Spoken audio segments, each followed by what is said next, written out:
All right, so this is 674 and it's called longest continuous increasing subsequence. So it's an easy level question. I would say it's a very easy question.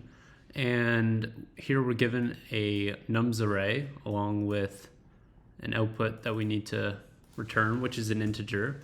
And what we want to do is we want to iterate through this array and just find the longest kind of increasing subsequence. So exactly what the title says. And what that would be is this here. So it goes from 1 to 3, and 3 is greater than 1. And then it increases to 5. And then it decreases to 4, and then increases to 7.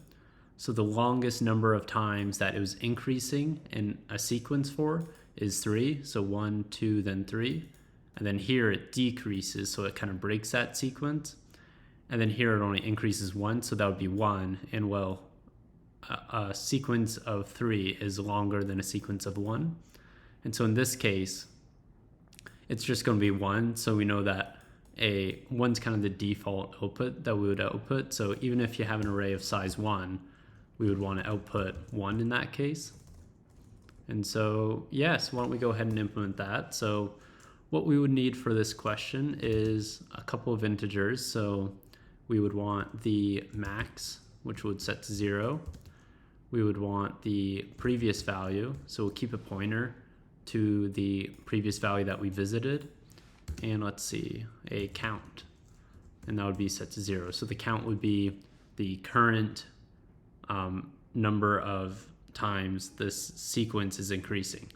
So with each iteration that's increasing, we'll increment that count.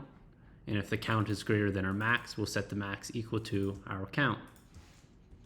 Okay, so before all this, we'll first just do a base check. So it starts, we don't have to assume, we can assume that the length is at least 1. So if the length of our array is equal to 1, we're just going to return 1.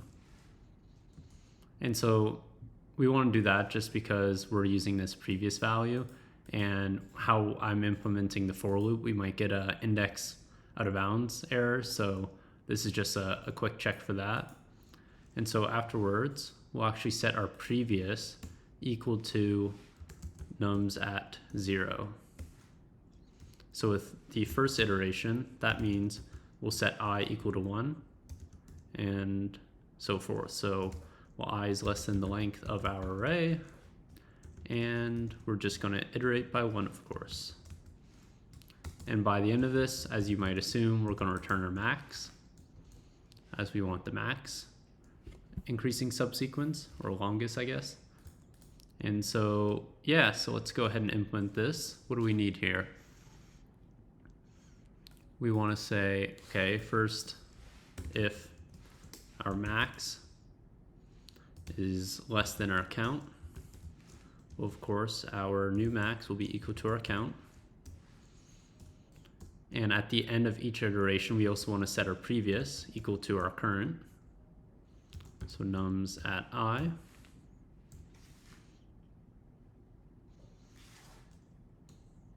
What else do we need?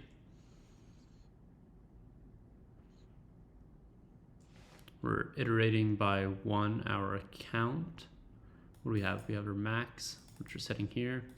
The count, so if our current nums at I is greater than our previous, then we'll want to set our count plus plus. Otherwise, if our, oh, I spelled that wrong.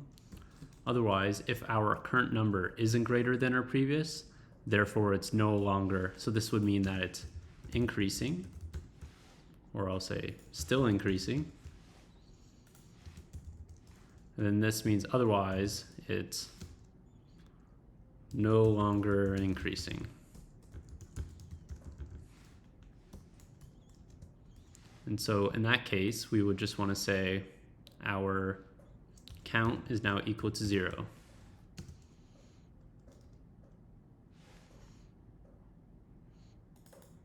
And then max is equal to count. That our count is no longer increasing. Yeah, let's go ahead and run that. I think that's right. Wrong. Let's see. Right. So we want to set our count equal to 1 in this case, and here, because we want a minimum of at least 1. Just like how we're returning 1 here. Let's go ahead and submit that. And success. So yeah, so that error was just that because we want to return 1 no matter what, we wanted to reset our count equal to 1 rather than 0. So yeah, I hope that helped. I think it's a very simple problem. I think the main issue with this is just making sure that you don't get that index out of bounds error when you're using that previous pointer. So great. Good luck with the rest of your algorithms. Thank you.